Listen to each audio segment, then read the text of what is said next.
কি সমস্যা আপনার? আমার আপনার সাথে ঝগড়া করতে ভালো লাগে না, তারপরও কেন আমার পিছনে লেগে থাকেন?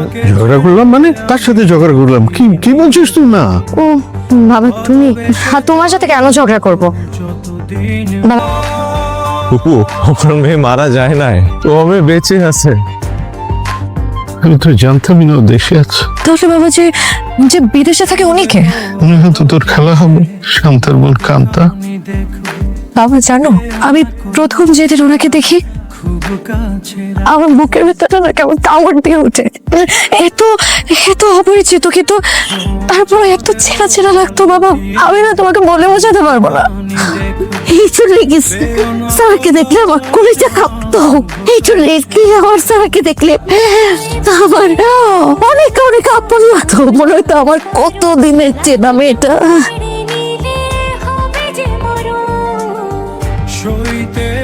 বাবা, মা যে তোমাকে চিঠি দিছিল, তুমি কি শিওর এটা মায়ের হাতের লেখা? সব দোষ আমার, জহির বেঈমান না।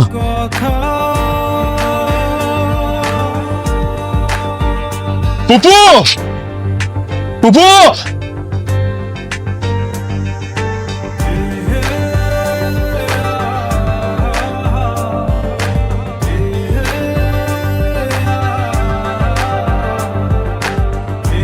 তোমার উপর যে অন্যায় করেছে, অবিচার করেছে, তুমি আমাদেরকে মাফ করে দিও।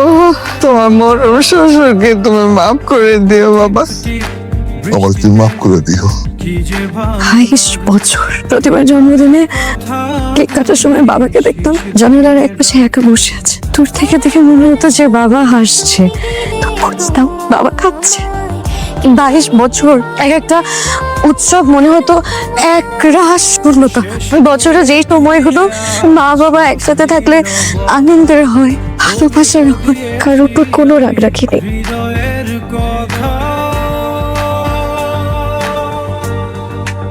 এই যে মহিলা, কি ব্যাপার? সবাই নিজে, আপনি এখানে দাঁড়ায় আছেন একা একা? Excuse me, by any chance আপনি কি আমাকে মহিলা বললেন? হ্যাঁ, এখানে তো আপনি ছাড়া আর কেউ নাই, আপনারই কইছি। কোন অ্যাঙ্গেল থেকে আমাকে মহিলা মনে হয়? যে অ্যাঙ্গেল থেকে সেই প্রথম দিন আপনার আমার কাজের ছেলে মনে হয়েছিল। আই এম এক্সট্রিমলি সরি, আসলে আমার আপনাকে কাজের ছেলে বলা একদমই উচিত হয়নি। গুড, সরি অ্যাকসেপ্ট করলাম। এই আংটিটা আমার ফুপা আমার ফুপুরে দিছিল বিয়ের সময়। ফুপার একমাত্র স্মৃতি বলতে গেলে এই আংটিটাই আমার ফুপুর কাছে ছিল, তো এটা আমার দিয়ে দিছে পরে। এত মূল্যবান জিনিস আপনার ফুপু আপনাকে গিফট দিয়ে দিছে? হ্যাঁ, আমার ফুপু আমার অনেক ভালোবাসে না। এই আংটিটা আমার দেওয়ার সময় আমার ফুপু আমারে কইছিল, যদি কোনো মেয়েরে আমার কখনো পছন্দ হয়, আমি যাতে এই আংটি দিয়ে ওরে প্রপোজ করি। তো আপনার কোন মেয়ে পছন্দ? তোমারে, তোমার আমার ভীষণ পছন্দ। তার মানে রাজি? না, রাজি না? এই আংটি দিয়ে প্রপোজ করতে তো রাজি হব না। যেই দিন নিজের আর্নিং দিয়ে আংটি কিনে আমাকে প্রপোজ করবেন, সেই দিন আমি রাজি হব। তো সমস্যা নাই, আমার কাছে ব্যাকআপ আংটিও আছে। এই যে, এটা আমার মায়ের।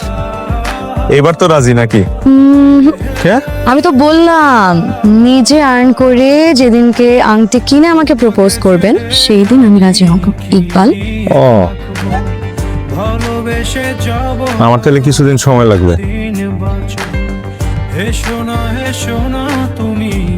দিলাম সময়।